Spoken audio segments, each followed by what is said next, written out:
पारजननिक प्राणीओ ट्रांसजेनेरिक animals, प्राणीओ के Gemini अंदर बहारना कोई अन्य सजीवना जनीन दाखल करी दीधेला होय एवा प्राणीओने ट्रांसजेनेटिक प्राणीओ ट्रांसजेनिक एनिमल कहेवामां आवशे, पारजननिक प्राणीओ कहेवामां आवशे। एवा प्राणीओ के जेमना डीएनए ने तब्दील करवामां आवेल होय एटले के डीएनए में दाखल अन्य कोई जनीन करवामां आवेलुं होय के डीएनए में फेरफार करवामां आवेलो होय, तेमां विदेशी के बाह्य जनीन व्यक्त थयेल होय तेमने पारजननिक प्राणीओ कहेवामां आवे छे। पारजननिक प्राणीओना घणा बधा उदाहरणो छे। पारजननिक उंदरो, ससला, भूंड, घेटा, गाय, माछली वगैरह उत्पन्न थई चूक्या छे। हालना समयमां मतलब प्रवर्तमान समयनी अंदर पारजननिक प्राणीओना 95% थी वधारे तो उंदरो छे। उंदरनी अंदर सौप्रथम एक जनीन दाखल करवामां आव्युं हतुं। सौप्रथम पारजननिक सजीवो प्राप्त थयेला छे उंदरो छे, जेमनी अंदर RGH is equal to rat growth hormone नामनुं जनीन दाखल करेलुं हतुं, जेना कारणे उंदरो सामान्य उंदर करता बमणा कदना प्राप्त थयेला हता, जेने कहेवामां आवे सुपर माउस, जेने कहेवाय सुपर माइस। सुपर माइस प्राप्त थयेला छे, सुपर उंदरो प्राप्त थयेला छे। तो पहेलुं वहेलुं पारजननिक प्राणी 1982 समये जे उत्पन्न करवामां आवेलुं हतुं ए उंदर हता, जेमां कयुं जनीन दाखल करवामां आवेलुं हतुं? रेट ग्रोथ होर्मोन, जेना कारणे मोटा कदना उंदरो प्राप्त थया, जेने कहेवामां आवे सुपर माइस। हवे अहींया प्रश्न ए होय के शा माटे आवा प्रकारना प्राणीओनुं उत्पादन करवामां आवे छे, आवा रूपांतरणो करवाथी मनुष्यने शो फायदो थाय? तो जुदा जुदा तबका उपर फायदाओ छे, जेमनुं एक पछी एक वर्णन करता जईए। पारजनिक प्राणीओ ए मानव कल्याण माटे खूब ज उपयोगी साबित थया छे। शा कारणे? तो एना घणा बधा उपयोग छे। एक छे सामान्य देहधर्म विद्या अने विकासनी असरने समजवा माटे। आ समग्र टॉपिकनो सारांश अगाऊ कही दईए तो उच्च कोटीना प्राणीओनी अंदर कोई जनीनो दाखल करवाना थता होय तो एना अखतराओ उंदर जेवा निम्न कोटीना सजीवो पर करवामां आवे छे अने जुदी जुदी क्रियाविधिओ चकासवामां आवे छे। पारजनिक प्राणीनुं निर्माण जनीनना नियंत्रण अने शरीरना विकास तेमज सामान्य कार्य पर थती असरोनो अभ्यास करवा माटे करवामां आवे छे। उदाहरण तरीके वृद्धि माटे जवाबदार जटिल कारको जेवा के इन्सुलिन जेवा वृद्धि कारकोनो अभ्यास करवा माटे इन्सुलिन जेवा वृद्धि कारको मतलब इन्सुलिन लाइक ग्रोथ फैक्टर एक प्रकारनुं जनीन छे के जे शरीरमां वृद्धि करे छे, एटले के वृद्धि माटे जवाबदार जटिल कारको के जनीनो जेवा के इन्सुलिन लाइक ग्रोथ फैक्टर नो अभ्यास करवा माटे आवुं जनीन उंदर जेवा सजीवनी अंदर दाखल करवामां आवे छे। एटले के एक सजीवना जनीन बीजा सजीवना अंदर दाखल करवामां आवे छे, मतलब के बीजी जातिना जनीनोनो प्रवेश कराव्या पछी आ जनीनोना निर्माणथी थता परिवर्तनों द्वारा प्रेराती जैविक असरोनो अभ्यास तथा कारको इज इक्वल टू जनीनोनी शरीर में जैविक भूमिका विषे माहिती प्राप्त थाय छे। एटले के एक सजीवना जनीन बीजा सजीवनी अंदर दाखल करीए छीए तो कई घटनाओ थशे? बीजी जातिना जनीननो प्रवेश कराव्या पछी ते कारकोना निर्माणमां थता परिवर्तनों द्वारा प्रेराती जैविक असरोनो अभ्यास तथा जनीनो के कारकोनी शरीरमां जैविक भूमिका विषे माहिती प्राप्त थाय छे। आ वाक्यमां सिवाय उपरयुक्तनी कोई जरूरियात नहीं, ए वधाराना बे शब्द लखाई गया है। इन शॉर्ट कहीए तो एक सजीवना जनीन बीजामां दाखल कर्या पछी केवा प्रकारनी जैविक असरो थाय छे एनो अभ्यास प्राप्त करी शकाय छे।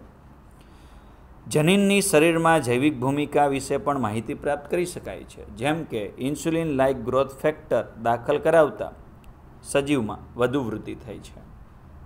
आ उपरांत बीजું महत्व है रोगोनो अभ्यास। मनुष्यमां थता रोगोनो अभ्यास अन्य प्राणीओ पर करवामां आवे छे। अन्य प्राणीने सारवार आपवामां आवे छे। जो एमां सक्सेस रेशियो मळे તો એ જ સારવાર મનુષ્ય માટે વિકસાવાઈ છે.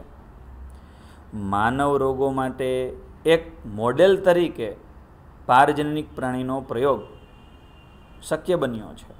એટલે કે માનવ રોગો માટે એક મોડેલ તરીકે પારજનનિક પ્રાણીઓ પર પ્રયોગ કરી શકાય છે. તેના માટે વિશિષ્ટ રૂપે બનાવેલ આ પ્રાણીઓ હોય છે, જે રોગોની નવી સારવાર માટે અભ્યાસ થઈ શકે છે. જેમ કે વર્તમાન સમયની અંદર કેન્સર, સિસ્ટિક ફાઇબ્રોસિસ, સંધિવા, અલ્ઝીમર જેવા ઘણા માનવ રોગો માટે પારજનનિક મોડેલ ઉપલબ્ધ છે. એટલે કે જે રોગ મનુષ્યને થાય છે તે રોગો ઉપર અખતરા કરવા માટે એ રોગના રોગકારકો કે જનીનો ઉંદર જેવા સજીવની અંદર દાખલ કરવામાં આવે એટલે ઉંદરને રોગ થાય.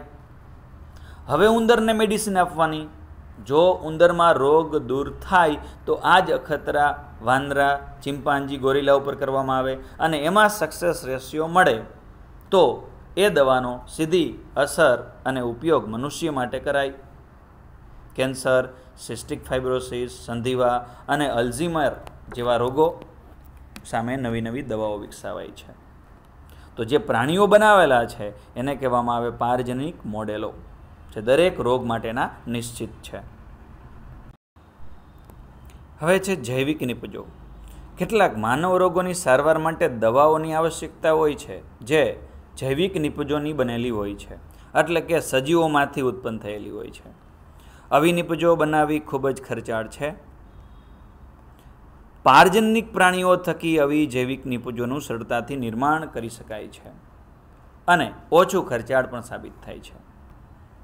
પારજનિક પ્રાણીઓ કે જે ઉપયોગી જૈવિક નિપજોનું નિર્માણ કરે તેમાં ડીએનએના ભાગને પ્રવેશ કરાવાય છે. એટલે કે જે નિપજનું ઉત્પાદન જોતું હોય એનું ડીએનએ જે તે પ્રાણીમાં દાખલ કરવાનું છે. વિશિષ્ટ નિપજોના નિર્માણમાં ભાગ લે છે કોણ? આ પ્રાણી. એટલે કે પારજનિક પ્રાણીઓ કે જે ઉપયોગી જૈવિક નિપજોનું નિર્માણ કરે છે તેમાં ડીએનએના ભાગનો પ્રવેશ કરાવાય છે, જે વિશિષ્ટ નિપજોના નિર્માણમાં ભાગ લે છે. ઉદાહરણ તરીકે માનવ પ્રોટીન કયું? આલ્ફા-1 એન્ટીટ્રિપ્સિન નો ઉપયોગ એમ્ફીસેમાની સારવાર માટે થાય છે. આ રીતે અન્ય પ્રોટીનો અન્ય પ્રાણીઓમાંથી ઉત્પન્ન કરી ફિનાઇલકીટોન્યુરિયા અને સિસ્ટિક ફાઇબ્રોસિસની સારવાર માટે પ્રયાસ કરવામાં આવેલ છે. આ ઉપરાંત 1997માં પ્રથમ પારજનનિક ગાય રોઝી ગાય દ્વારા માનવ પ્રોટીન સભર દૂધનું ઉત્પાદન કરવામાં આવ્યું.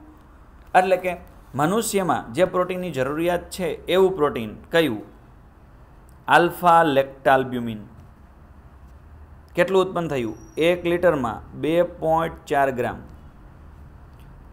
પ્રથમ પારજનનિક ગાય રોઝી ગાય કે જેમાં માનવ પ્રોટીન સભર દૂધ એટલે મનુષ્યમાં હોય એવા પ્રોટીન સભર દૂધનું ઉત્પાદન કરવામાં આવ્યું રોઝી ગાય દ્વારા.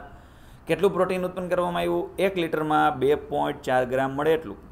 આ પ્રોટીન કયું હતું? આલ્ફા લેક્ટાલ્બ્યુમિન. તો હવે આ રોઝી ગાયના દૂધમાંથી મનુષ્યનું આલ્ફા લેક્ટાલ્બ્યુમિન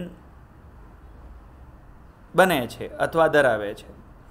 આ રોઝી ગાયનું દૂધ મનુષ્યનું આલ્ફા લેક્ટાલ્બ્યુમિન ધરાવે છે, જે માનવના શિશુ માટે કુદરતી ગાયના દૂધ કરતાં વધુ પોષકયુક્ત સમતોલન ઉત્પાદન ગણાય છે.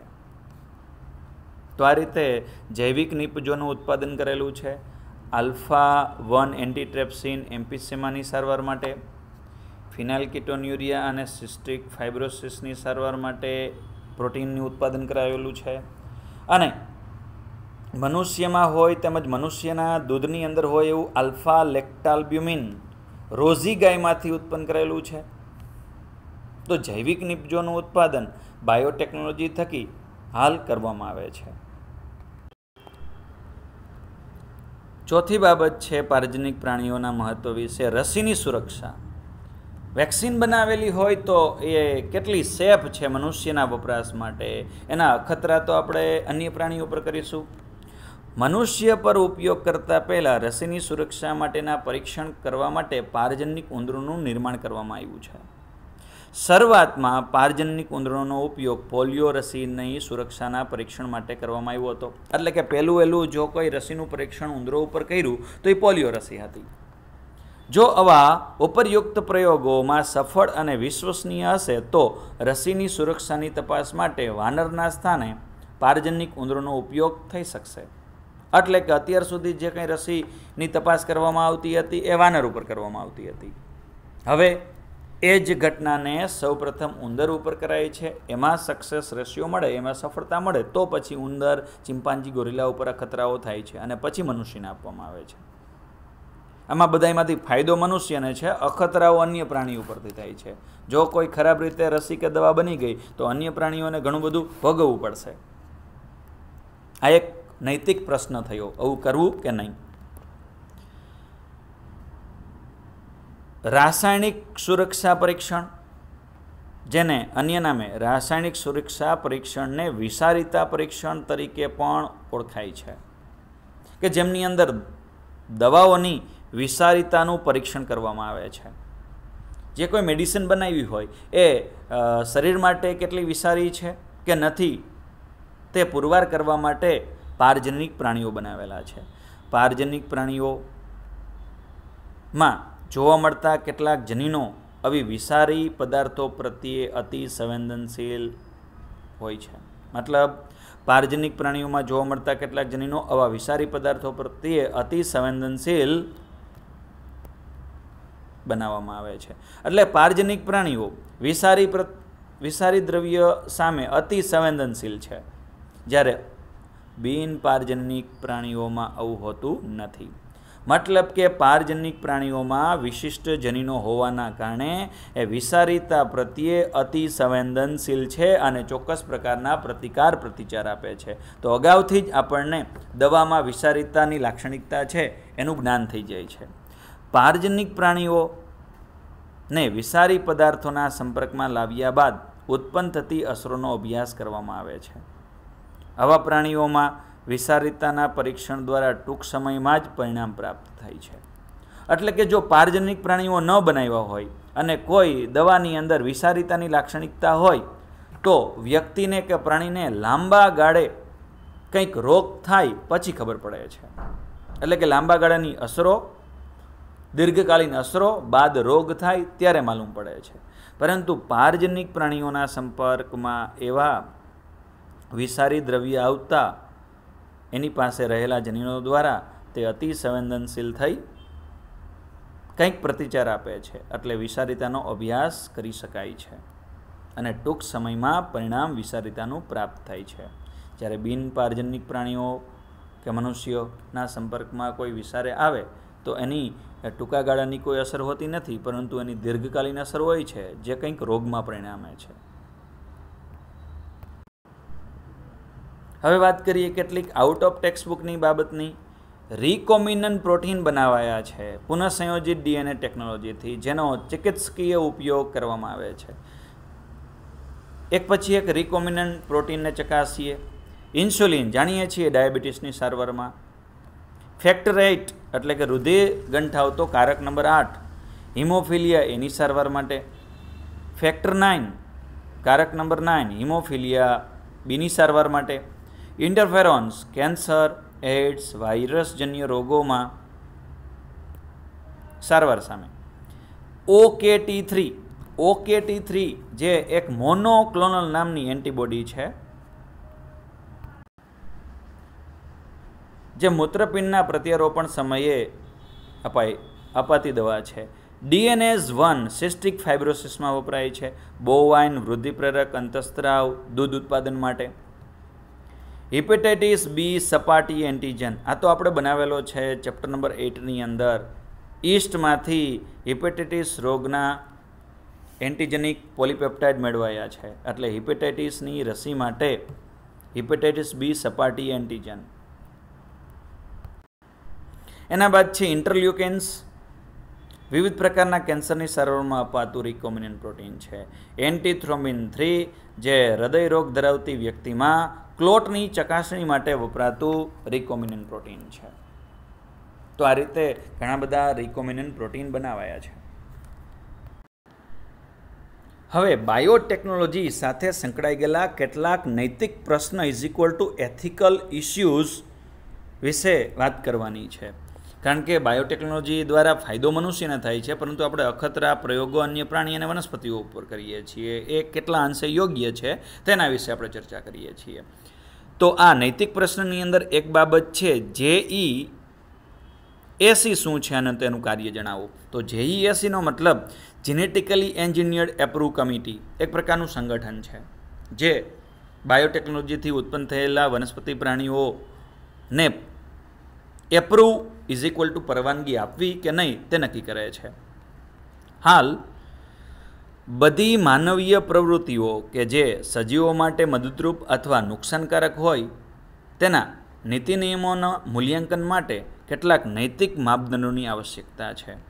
બધી માનવીય પ્રવૃત્તિઓ કે જે સજીવો માટે મદદરૂપ અથવા નુકસાનકારક હોય તેના નીતિ નિયમોનું મૂલ્યાંકન માટે કેટલાક નૈતિક માપદંડોની આવશ્યકતા છે. અને આવા નૈતિક મુદ્દાઓનું જૈવિક મહત્ત્વ રહેલું છે કે જેના કારણે ચોક્કસ નિયંત્રણ થઈ શકે. જ્યારે જનીન રૂપાંતરિત સજીવો કે GMOsને નિવસન તંત્રમાં પ્રવેશ કરવામાં આવે છે ત્યારે સજીવોમાં અણધાર્યા પરિણામો મળી શકે છે. એટલે કે જ્યારે જનીનિક રૂપાંતરિત સજીવો નિવસન તંત્રમાં પ્રવેશે ત્યારે આવા સજીવોના અણધાર્યા પરિણામો મળી આવે છે. જેમ કે જનીન પરિવર્તિત સૂક્ષ્મજીવો જો પર્યાવરણમાં આવી જાય તો એ સ્થાનિક સૂક્ષ્મજીવો સાથે હરીફાઈ કરે છે, સ્થાનિક સૂક્ષ્મજીવોને નુકસાન પહોંચાડશે. એટલા માટે ભારત સરકારે genetically engineered approve committee JEAC જેવા સંગઠનની સ્થાપના કરવામાં આવી. ભારત સરકાર દ્વારા JEACની સ્થાપના કરવામાં આવેલી છે. આ સંગઠન પારજનનિક સંશોધન સંબંધી કાર્યની માન્યતા તથા જનસેવા માટે પારજનનિક સજીવોના અમલીકરણની સુરક્ષા વગેરે વિશે નિર્ણય લે છે. એટલે કે હાલ હવે માનવ જાતિ દ્વારા અન્ય કોઈ પણ સજીવમાં કોઈ પણ નિયમન વગર વધુ અખતરા કે પ્રયોગો કરી શકાશે નહીં, કારણ કે એની ઉપર દેખરેખ રાખનાર કયું સંગઠન છે? JEAC. Out of textbook related બાબત છે, પરંતુ આનું વર્ણન કે આની ચર્ચા કરવી જરૂરી છે કે બાયોટેકનોલોજીને લગતા વળગતા મુખ્ય બાયોએથિકલ સંબંધી બાબતો કઈ કઈ છે. નૈતિક પ્રશ્ન બાયોટેકનોલોજીને સાથે સંકળાયેલા કયા કયા છે? તો આની અંદર પહેલી બાબત, બાયોટેકનોલોજીમાં પ્રાણીનો ઉપયોગ કરવાથી એને ઘણું બધું સહન કરવું પડશે. દાખલા તરીકે કોઈ રસી કે વિષરતાને અખતરા ઉંદર ઉપર કર્યા છે, જો સારું ન હોય તો સહન એમને કરવું પડે. જ્યારે પ્રાણીનો ઉપયોગ કેટલાક ઔષધીય પ્રોટીન માટે કરવામાં આવતો હોય ત્યારે તેમનો ઉપયોગ ફેક્ટરી અથવા મશીન તરીકે મનુષ્ય દ્વારા કરવામાં આવે છે.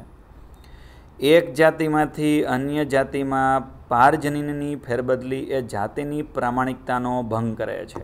મતલબ કે એક જાતિમાંથી આપણને જે વિશિષ્ટ પ્રોટીન કે ઉત્પાદન મળતું હોય એ આપણે અન્યમાંથી પણ હવે પ્રાપ્ત કરી શકીશું. મતલબ જે તે જાતિની પ્રામાણિકતાનો ભંગ થયો.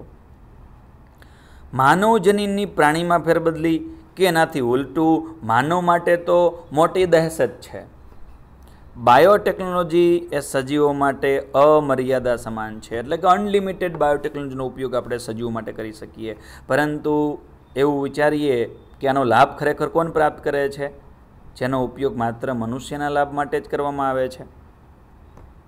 બાયોટેકનોલોજી એ જૈવ વિવિધતામાં જોખમ સાથે અણધાર્યું જોખમ પર્યાવરણમાં પણ પ્રેરે છે.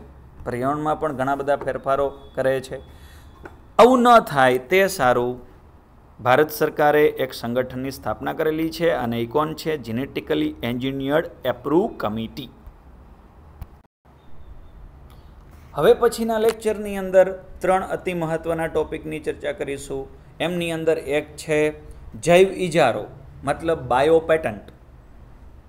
જૈવિક ઉત્પાદન માટે જે કંઈ નિપજો ઉત્પન્ન કરેલી હોય જે તે વૈજ્ઞાનિકે એને તેના નામ ઉપર કરી દેવી જૈવ પેટન્ટ. એના પછી જૈવ તસ્કરી કુદરતી સ્ત્રોતો અન્ય દેશો કે બહુરાષ્ટ્રીય કંપનીઓ દ્વારા ચોરી લેવા જૈવ તસ્કરી, કોઈ પણ પ્રકારનો ફાયદો આપ્યા વગર. અને એના બાદ છે જૈવ યુદ્ધ. બાયોવોર, કે જેનો પૂરેપૂરો અહેસાસ આપણે અત્યારની પરિસ્થિતિ કોરોના વાયરસ દ્વારા કરી રહ્યા છીએ, જે એક પ્રકારનું જૈવયુદ્ધ છે, બાયોવોર છે. તો બાયોપેટન્ટ, બાયોપાયરેસી અને બાયોવોર વિશેનો અભ્યાસ નેક્સ્ટ લેક્ચરની અંદર.